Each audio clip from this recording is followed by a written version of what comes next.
Welcome to On the Middle East, Al Monitor's podcast on the big and interesting stories in the region.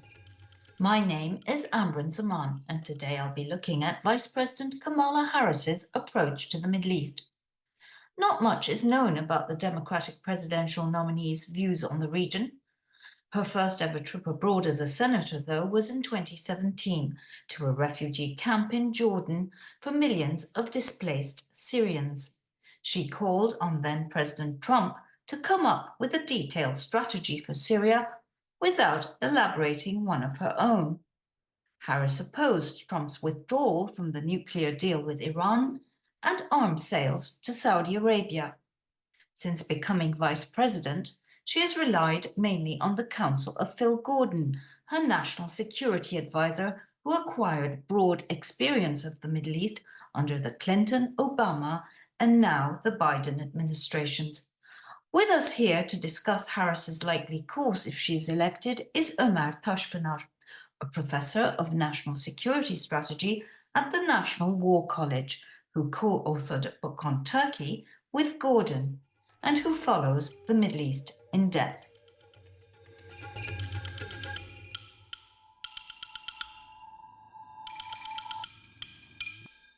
So welcome to our program, Omer. Thanks for having me, Ambirin. We're going to talk about Kamala Harris and her Middle East policy. So if Kamala Harris becomes the President of the United States, what can we expect from her? How will she differ, if at all, from President Biden? And what do we know about her thoughts on the Middle East so far? The short answer is that we don't know that much. She's not a foreign policy expert. She doesn't have that much experience. She's the opposite of Biden in many ways. I mean, if Biden was this president who had tons of foreign policy experience at the personal level, the opposite is true for Kamala Harris. Some people say she's a little bit like Barack Obama, who also did not have tons of foreign policy experience, but at least Barack Obama had well-known positions on the Iraq War and tried to distinguish himself from the American establishment. What we know about Kamala Harris right now in terms of foreign policy is that she's a little bit on the left of Biden on the Palestinian issue. She was more outspoken about the plight of Palestinian civilians in Gaza.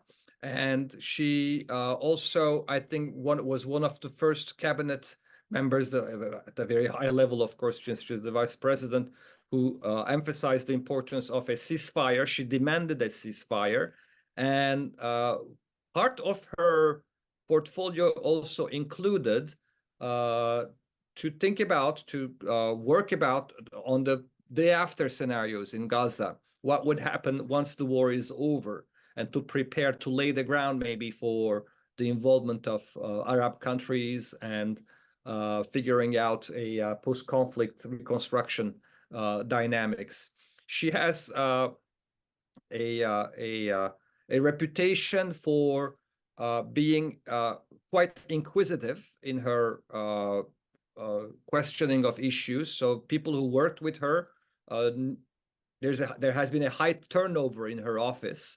And so people usually know that she is demanding, that she asks a lot of questions, but she's not very comfortable.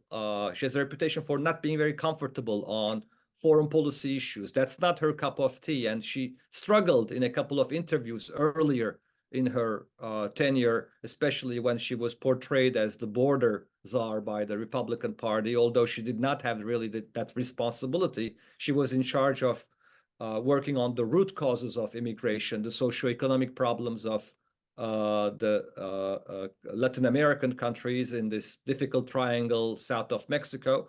But she was portrayed as someone who was not very comfortable in foreign policy. But I would say in the last couple of years, especially with Ukraine and her strong performance at the Munich Security Conference, where she gave a solid speech, and she's been more and more involved on the Middle East, she should be more prepared than where she started this administration. And she's surrounded with solid foreign policy advisors. I'm sure the Biden team, the people who work in the Biden administration, the top names will also be part of her advisor circle.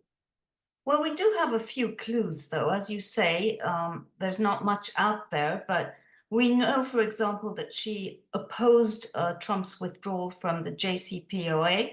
She said it was the best existing tool we have to prevent Iran from developing nuclear weapons and to avoid a disastrous military conflict in the Middle East. She also voted to cut off US aid for Saudi Arabia in its war in Yemen. And she also recommended reviving the JCPOA and extending it to cover Iran's ballistic missiles. So as you say, she seems to be, I don't know that you would call that to the left, but definitely more progressive. Most of these positions, when she was a senator from California in 2018-19, were positions that I think the Democratic Party overall held in terms of, defending a part of the Obama legacy. The Obama legacy was the nuclear deal, which Trump, as you mentioned, abrogated, and she was very much in favor of the nuclear deal. She was against Saudi Arabia, the sale of military. So those are, I think, conventional positions within the party that placed her in the mainstream of the Democratic Party. The reason why I said she may be a little bit on the left of Biden on foreign policy is particularly on the issue of the Palestinians. She doesn't have that kind of hawkish, pro-Israel, Zionist self-identification the way Biden has. I mean, she's married to a Jew. She has strong connections with AIPAC. By no means she is distant to Israel. She's very clear about Israel's right to defend itself, but she has been very vocal, more so than all other members of the Biden team, especially because she's the vice president that was noticed, on the plight of Palestinians. And most importantly, she's the first one who called for the ceasefire. And she also met with families at the White House of people who lost family members in Gaza, Arab Americans. So she reached out to Arab American communities, and she has a personal touch and a willingness to show empathy, to be in touch with these communities. At the time when Biden was criticized for being out of touch a little bit with the Arab American base of the party, which plays a big role in the swing states like Michigan, Minnesota, she was the point person who kept talking about the importance of this issue, and she's credited by the American media for convincing Biden to speak more compassionately about Palestinians. That's what I meant by being more on the left of Biden. So do you think, though, this might be a good cop, bad cop situation? Or do you think that, let's say she's elected, the policy will change and that, for example, there'll be much greater pressure brought to bear on Netanyahu, for example, to do the right things? Or, I mean... Well, I think right now, as long as Biden is in the Oval Office, there may be an element of she's more willing to criticize Netanyahu. She's more vocal. She's more willing to speak about the plight of Palestinians. So there may be an element. I don't know if I would call it bad cop, good cop, but once she's elected, if she's elected, she'll be the sheriff in town. And I don't think there will be really another cop to balance her. The message will be probably more unilateral, clearer, coming from one voice. And I think many people expect that she would be a little bit more forceful on Israel in terms of demanding from Israel a game plan, demanding from Israel a strategy about the day after. And she's not likely to have a good chemistry with Netanyahu. I think in their meeting, when Netanyahu was in Washington, Netanyahu was a little bit taken aback by her public remarks, saying that she will not be silenced on the Palestinian issue. For what I know, I get the sense that Netanyahu may definitely favor Trump rather than Kamala Harris. Oh, a lot of autocrats in the region. Not that Netanyahu can be called that exactly because he's a democratically elected leader, but and Israel, for better or for worse, is a democracy. But yeah, a lot of those guys in the Middle East especially want him. But you mentioned her team, the people around her. And of course, when we talk about the Middle East, the first person that comes to mind is Phil Gordon, of course. And you know Phil Gordon personally. You co-wrote a book about Turkey with him. You play squash with him. Can you tell us a little bit about Phil Gordon and how much influence he has over her and over Middle East policy and, you know, looking ahead, do you believe that Phil Gordon will still be involved in that policy making in potential Harris administration? As you mentioned, Amberin, I have a relationship with Phil that goes back to my years at Brookings when I was a fellow at the Brookings Institute, and we worked together on Turkey. We wrote a book on Turkey. We don't play squash, but we play tennis. Oh, sorry. I have to say it's been a long time since I last saw him. He's been very busy, so it's not someone.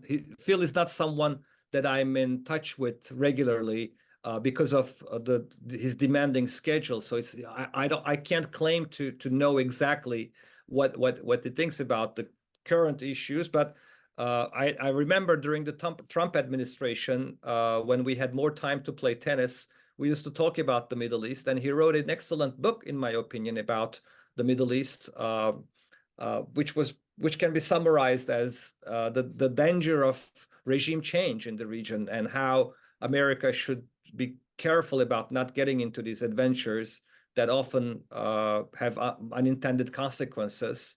And he's a strong believer, in my opinion, on a foreign policy that more or less looks at the world in a balanced way, sees the world as it is, a realist at heart, and understands the issues very well.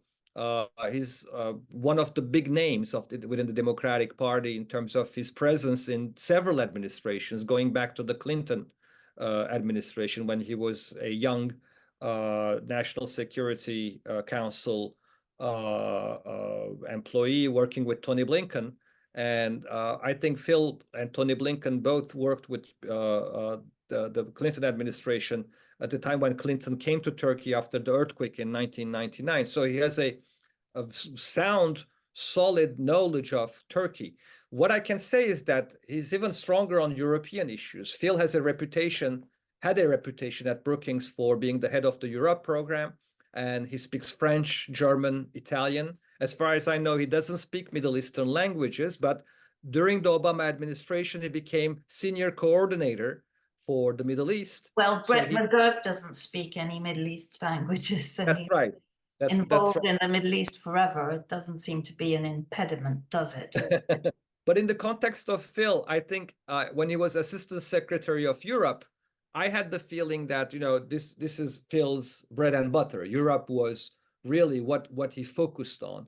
Then in the second term of the Obama administration, interestingly, he pivoted to the Middle East. And on Syria, he had a very important portfolio. I think he coordinated some of the efforts on the JCPOA, although he was not the big name negotiating, but he was very much at the table. And so his knowledge of the Middle East is also now very deep. So overall, I would say Phil will probably have a very senior job if Kamala Harris wins, because Phil decided to join the Kamala Harris campaign in 2019. So he has been with Kamala Harris for a long time. So if there's anything like rewarding loyalty and at the end of the day seniority, he should get a top job very deservedly. And what we can expect from someone like Phil in terms of vision, foreign policy, I think, would not be that different than what we saw during the Biden administration. Conditional engagement with Iran, with the hope that that the nuclear deal can be revived, considering the new conditions that we are in, but also address some of the malign activities of Iran in the region, in terms of proxies, but also its ballistic missile capacity. So definitely, I would say conditional engagement with Iran. Overall support for Israel, but also strong support for diplomacy and a two-state solution on the Palestinian issue. Perhaps a more vocal support for an endgame, demand for an endgame from Israel about what do they plan about Gaza, how does this end, and the de-escalation, of course, that is necessary. So all the sound policies that one could expect about the Middle East will be probably part of his narrative, his vision, his approach. Right now, the Kamala Harris campaign is still at its infancy. It's been only a few weeks that they've been really in this new role, and they don't have yet strategy documents or a web page that is robust in terms of what they want to do. The challenge for Kamala Harris, if she wins, will be to signal in what ways she will be different than the Biden administration, in what ways there will be overlap with maybe some of the things that Obama has done, some of the things that Biden has done, but also I think, if I can say so, Phil Gordon's vision is also one based on trying to create dialogue and cooperation with even those who disagree with that kind of a foreign policy. So he will be open to other opposite views. He'll be open to considering some of the voices, rational voices, coming from the Republican camp. He would be open to have a more diverse group probably around him. So he's a consensus builder. He's a consensus builder, a very strong coordinator and analytical thinker. In many ways, I think he would be, in my opinion, an excellent national security advisor who would coordinate a whole of government approach, bring different agencies, bring different views, and as you said, manage to create some sense of consensus and direction for something that will not really be controversial. I know from my years of experience following democratic administrations where people like Phil have been in policymaking positions, they usually try very hard to take positions that are long-term defensible, balanced, objective, which are very well thought of. And that's to the testament often of the leader that they work with. Under Obama, Obama was very strong in terms of finding the right balance, analyzing every issue in a delicate way, knowing his file really well. And he surrounded himself with people who are, like him, very balanced on these issues. And so if there's one word that I would use for conceptualizing Phil's view, is a kind of realist balance in American foreign policy. Well, you mentioned Syria and that he was involved in that file, and Obama's position was pretty much the opposite of what Phil advocated in his book, because they pulled the plug on the Assad regime by declaring him illegitimate and opening the way for the CIA program that armed the rebels. And of course, they realized eventually that all of that was a huge mistake. So I would take issue a little bit, because the pressure on Obama was coming from those who said, maybe we need to put boots on the ground, maybe we need to do something more actively. And I think that kind of vision required a more activist American foreign policy. And in many ways, I think the United States, at the end of the day, by outsourcing some of the issues to the YPG, PYD, ended up following a foreign policy where the US did not put boots on the ground, did not really actively, militarily itself got involved in changing the regime. So there were lessons learned from Iraq. And some people argued that maybe Obama overlearned the lessons from Iraq, that there could have been more of an activist American policy on Syria. So my reading of what they tried to do in Syria, yes, to a certain degree, you can say they pulled the plug. They did not give enough time for maybe some change within the regime. But on the other hand, they could have gone much more extreme by saying we will actually try to have a military intervention in Syria. They definitely did not do that. They didn't want to have American soldiers on the ground, and But that's some part. would say that it's almost worse, that they should have just not gotten involved to begin with, and sort of, this half-assed sort of, policy. Yeah, The I mean, the short disaster answer is that all around. there were no good options. And one thing that I know about American foreign policy is that whatever the United States does, at the end of the day, it will be criticized for either doing the wrong thing or overdoing or not doing it the right thing at all. So So do you predict that the current policy will be sustained of the partnership with the YPG and all the things that, of course, make the relationship with Turkey very difficult? Or do you think that the US will also eventually come round, as some Europeans already seem to be, to the idea that Assad's not going anywhere and that you I somehow... think the United States, I think, has already come to the conclusion that Assad is not going anywhere. Mhm. Sooner or later, there will have to be some formal recognition of that situation, but that doesn't mean they will stop cooperating with their Kurdish partners, as long as there will be two issues that will preoccupy the United States. The first one being, in the context of Syria, the issue of Al Qaeda and ISIS, the jihadist terrorism. That's the main reason why I think that partnership would establish the anti-ISIS coalition, and the view that ISIS is destroyed and that there is no longer really a rationale, a reason for being on the ground in Syria, does not gain traction really at the White House. There is still a ISIS threat, and there is still a logic for American presence in Syria based on anti-terrorism.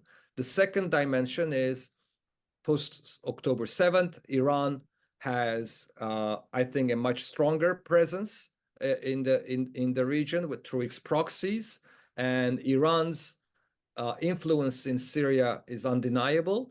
And having some U.S. assets on the ground and U.S. allies on the ground is important in terms of the containment of Iran to a certain degree, as much as it can be in Syria. So Iran is a second factor for, in my opinion, for the United States to keep troops on the ground. Absolutely, but I mean, Iraq wants the US out, and if they're not in Iraq, they can't be in Syria. But we'll Yeah, see. but We'll see. on Iraq too, we've been hearing that they want the US out, but the mixed messages coming from the prime minister, and ways they can communicate, and ways for the United States to find still some middle ground in terms of legitimizing its presence in Iraq. So I believe it when I see it, when the US will leave Iraq. Really, it's not happening anytime soon, in my opinion. Well, a couple of final questions. Obviously, Russia is very much part of the Middle East equation, and the relationship between the United States and Russia is terrible at the moment. How do you see that relationship evolving? Do you believe that the Kamala administration, Harris administration, will continue to support Ukraine in the way that the Biden administration has? I think so. I predict almost seamless continuity in the Ukraine policy, in the NATO policy, in overall the European approach that the Biden administration displayed, and the future Harris administration.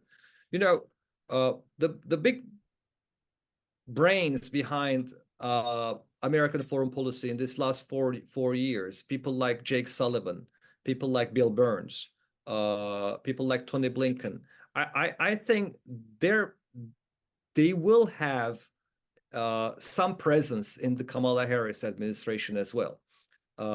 This is the A team of the Democratic camp, and Phil Gordon definitely is part of that. And the foreign policy that has been followed in the last 4 years, of course, Phil Gordon and Kamala Harris, the vice presidents, was not operationally involved, but strategically in all strategic discussions, in discussions about the overall direction, the vision of American foreign policy, the dangers that Putin poses for Europe. Those are all shared points by the vice president's office. So in that sense, the only issue where I could see some difference is on the Palestinian issue, where there would be more of an effort coming from the future Harris administration, if they come to power, for a two-state solution, more pressure on Israel to accept a two-state solution. On Europe, on China, on India, on Mexico, Latin America, I see more or less continuity. So do you think they would take it to the point of withholding arms from Israel? Would they go that far? No, that's, I think, a bar too high, a goal too high. I think withholding arms, that would never become public. It may be part of testy conversations with, especially if Netanyahu is in power, and there may be some behind the scene, behind the closed doors,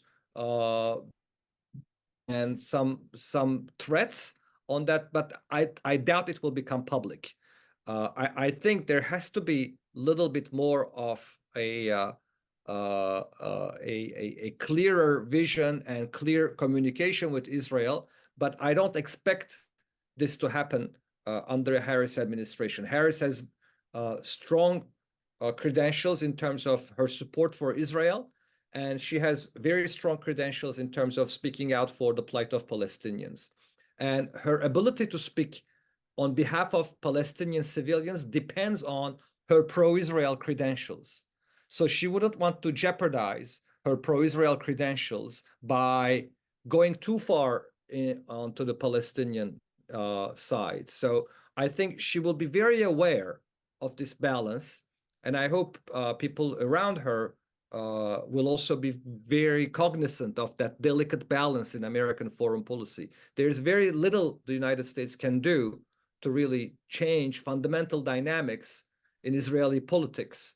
And there has to show some sense of support for the hope that they can co-opt Israeli leaders rather than coerce them to do something. Coercing Israel often is a non-starter in American politics, and I don't see that changing under Kamala Harris. Phil Gordon, did he beat you more often than you beat him at tennis? It's a sore subject. I would like not to comment about this. Okay.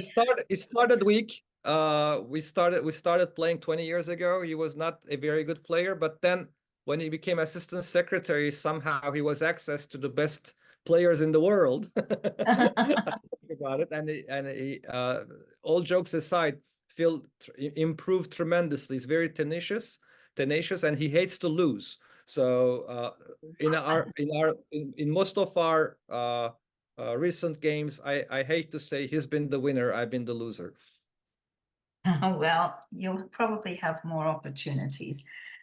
Omer, thank you so much for joining us today. It was a great conversation, and we look forward to having you again in the future on our podcast. It was a pleasure, Amber. Thanks for having me, and looking forward to speaking with you soon again. And that's it for this episode of On the Middle East.